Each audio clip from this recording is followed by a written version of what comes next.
Neymar da Silva Santos Jr. Ce nom a marqué à jamais l'histoire du football. Vu comme un prodige ou comme un magicien, ce joueur a su fédérer un pays entier. Technique, rapide, parfois arrogant, il avait absolument tout pour devenir l'un des plus grands joueurs de l'histoire. Une carrière entachée de blessures, mais également de grands succès. Neymar a su faire rêver et s'élever au rang d'idole pour les jeunes. Aujourd'hui, je te propose de plonger avec moi dans le parcours de l'un des plus grands magiciens de l'histoire du foot. Neymar Jr. il est né ici à Mogi das Cruzes au Brésil. Et dès sa naissance, il a déjà un pied dans le milieu du foot. Son père était joueur professionnel, donc très vite il pousse son fils à faire du football. Et contrairement à Messi, lui, personne ne le remarque.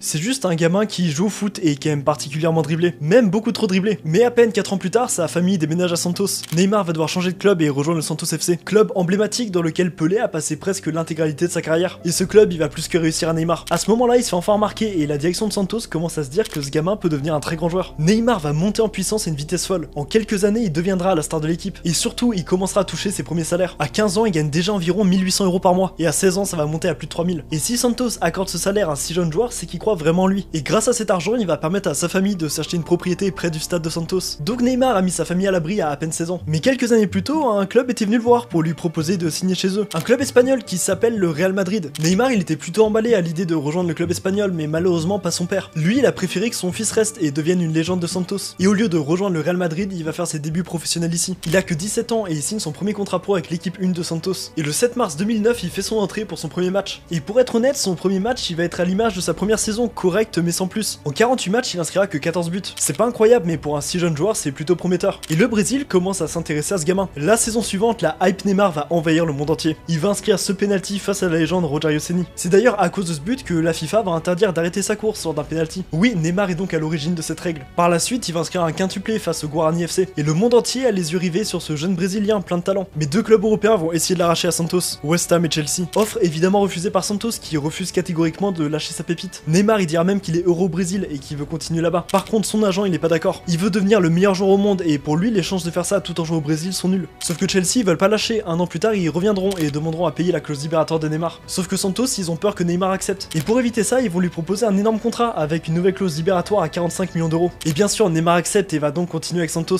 En parallèle de sa carrière en club, il va être sélectionné pour son premier match avec l'équipe du Brésil. On est alors le 10 août 2010 et le monde entier commence à connaître le nom de Neymar. Mais quelques mois plus tard, on assiste au moment le plus bizarre de sa carrière. Lors d'un match lambda dans le championnat brésilien, son coach va l'interdire de tirer un penalty. Et tu connais Neymar, il va très mal le vivre. Il va presque refuser de jouer jusqu'à la fin du match. Les deux hommes vont s'embrouiller et pour un match, Neymar sera exclu du groupe. La direction comprend qu'il va être impossible de régler le litige entre les deux hommes. Il y a qu'une seule solution, virer l'un des deux. Et pour eux, c'est impossible de virer Neymar. C'est le joueur clé de l'équipe, mais surtout la grande star. Ils ont aucun autre choix que de remercier l'entraîneur. Donc Neymar, à lui seul, a réussi à faire virer son coach. Sauf que le coach en question, c'est lui, Dorival Junior. Et c'est également le coach qui vient de prendre en main la sélection brésilienne. Donc si Neymar revient en sélection brésilienne, il sera coaché par le gars qui l'a fait virer 15 ans plus tôt. Mais le parcours de Neymar à Santos va s'arrêter net. On est en 2012 et Neymar a déjà joué 5 saisons avec son club, c'est alors son 200e match avec Santos. Il va inscrire un doublé et tout va pour le mieux. Sauf que la fin de saison va être compliquée pour lui. Santos va stagner au milieu de tableau, il est toujours adulé au Brésil, mais dans les rangs de Santos, il fait plus du tout l'unanimité. Et en 2013, le Brésil entier va lui demander de quitter le pays, à contre-cœur. La Coupe du Monde 2014 arrive et les Brésiliens ont peur qu'il soit pas au niveau pour l'événement. Et il pense que de rejoindre un club en Europe, ça lui permettrait de progresser. Et en fin de saison, le 26 mai 2013, il annonce sur son Twitter qu'il devrait pas tarder à rejoindre le FC Barcelone. Imagine le seum des Madrilènes qui était sur le coup depuis déjà quelques années. Et pour lui, c'est juste parfait, il va jouer avec Messi qui depuis des années est son idole, et permettre à son club de récupérer un chèque de 57 millions d'euros. Pour lui, c'est une nouvelle vie qui commence à Barcelone. Si t'as pas connu cette époque, tu peux pas te rendre compte de la hype autour de ce transfert. Le génie brésilien dont la presse parle depuis quelques années rejoint Barcelone, le club du tiki-taka. Pour sa présentation, le stade sera plein. Les supporters sont en larmes de voir un tel joueur arriver dans leur club. Je te rappelle quand même qu'à cette époque, Neymar il est vu comme le futur ballon d'or et tout le monde pense qu'il va même en remporter plusieurs. Le 21 août 2013, il va inscrire son premier but face à l'Atlético Madrid. Et pour sa première saison, son duo avec Messi va mettre tout le monde d'accord. Les deux vont enchaîner les buts et les passes l'un pour l'autre. Lors de son premier classico, tout comme Romario, Rivaldo et Ronaldinho, il va inscrire un but, qui d'ailleurs va donner la victoire au Barça. Malheureusement, à cette même époque, Lionel Messi va se blesser. C'est donc Neymar qui va prendre en charge le rôle de buteur. Mais aucun souci pour lui, il va en profiter pour inscrire ses premiers buts en Ligue des Champions. Mais surtout inscrire un triplé face au Celtic Glasgow. Pour sa première année, à la mi-saison, c'est 11 buts et 10 passes D. Le 5 mars 2014, il va inscrire un triplé face à l'Afrique du Sud. Et à ce moment-là, en sélection, il a 35 buts, donc plus que Ronaldinho et Rivaldo. Mais il y a un détail à pas oublier, à cette époque, Neymar, il a que 22 ans. Avec Pelé, c'est clairement le joueur le plus précoce de l'histoire du Brésil. Mais c'est également à cette période qu'il va être sous le feu des critiques. Il va parfois rater un tir, rater une passe ou une occasion, il y a rien d'alarmant, mais les médias vont se régaler. Tout est bon à prendre pour critiquer Neymar. Et c'est dans cette période compliquée qu'il part rejoindre le Brésil pour aller jouer la Coupe du Monde. Pour leur premier match, ils vont s'imposer face à la Croatie et Neymar va s'illustrer grâce à un doublé. Pour leur troisième match de poule, il inscrira à nouveau un doublé face au Cameroun. C'est fait, le Brésil, hôte de la compétition, arrive en 8ème de finale et tombe face au Chili de Alexis Sanchez. Mais la compétition a bien failli s'arrêter là pour le Brésil. Bien que la Seleção soit favorite, les deux équipes arriveront pas à se départager et iront jusqu'au tir au but. Le ciel tombe sur les supporters brésiliens. Neymar va inscrire son penalty et au final le Brésil va se qualifier. Mais cette victoire c'était que le début des problèmes pour Neymar. Pour les quarts de finale, le Brésil sera opposé à la Colombie. Tout se passe bien, le Brésil mène à 5 minutes de la fin du match, mais un événement va venir ruiner cette Coupe du Monde. Un Chilien va commettre une faute horrible sur Neymar. Le ref il va quand même lui briser une vertèbre et le priver de la fin de compétition. Il y a quelques millimètres près, Neymar n'aurait peut-être jamais pu revenir sur un terrain de foot. Et le Brésil, privé de son génie, sera pas capable d'enchaîner 2 passes sur le terrain et se prendra l'une des plus grosses humiliations de l'histoire en demi-finale face à l'Allemagne. Le Brésil se prendra un jouet 7-1 de la part des Allemands et sortiront par la petite porte de leur propre Coupe du Monde. Une fois de retour en club, il fera une plutôt bonne saison à 22 buts. Il sera considéré comme l'un des meilleurs ailiers au monde. Et le 14 octobre 2014, il ira même jusqu'à mettre un quadruplé face au Japon avec sa sélection. Mais malgré tout ça, il finira 7ème au Ballon d'Or et non, il sera même pas dans le top 3 comme tout le monde l'attendait. Il va faire de très bonnes prestations avec le Barça, mais au fond de lui, il commence à plus supporter de devoir partager l'affiche avec Messi. Il sait que si Barcelone gagne la Ligue des Champions, le Ballon d'Or ira à Messi et il passera toute sa carrière dans l'ombre de l'Argentin. Et l'envie de partir commence à lui venir en tête. Mais Neymar, les saisons suivantes, il va quand même faire de très bonnes prestations. Il va faire parler son génie sur le terrain et prouver qu'il a presque rien à envier à Ronaldinho. En 2015, il remporte la Ligue des Champions avec Barcelone. Malgré ses presque 40 buts dans la saison, le Ballon d'Or est évidemment arrivé dans les mains de Lionel Messi. Il va tout essayer pour sortir de l'ombre de l'Argentin, mais pour lui c'est impossible. Si un jour il veut remporter le Ballon d'Or, il a pas d'autre choix que de partir. Le 2 août 2017, Barcelone annonce la volonté de Neymar de quitter le club. Et le lendemain, sa clause libératoire sera payée. 4 août 2017, Paris.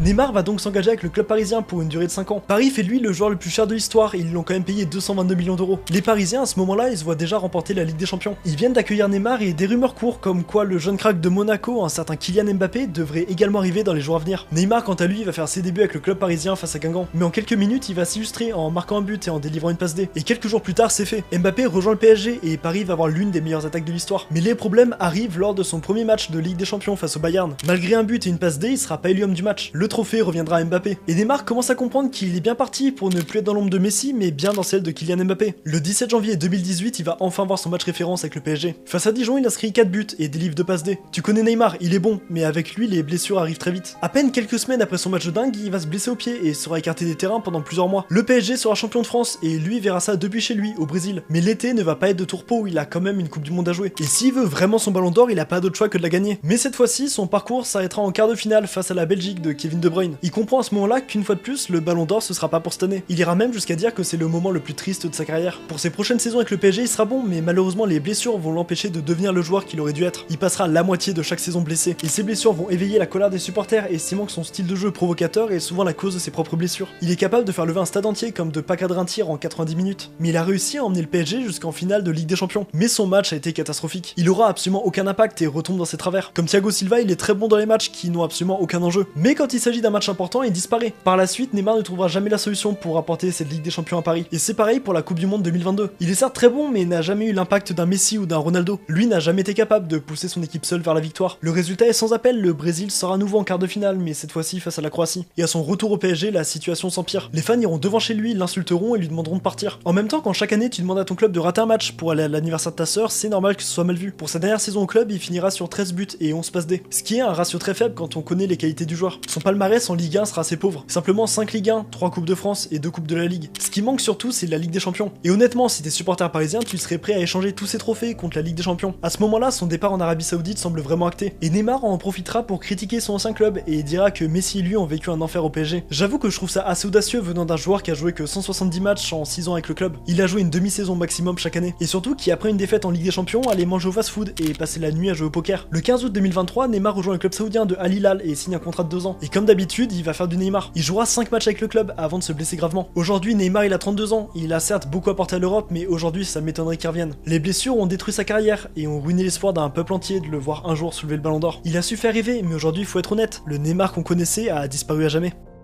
J'espère sincèrement que la vidéo t'a plu. N'hésite pas à donner ton avis en commentaire et à liker la vidéo. C'était WeyaFoot et à la semaine prochaine.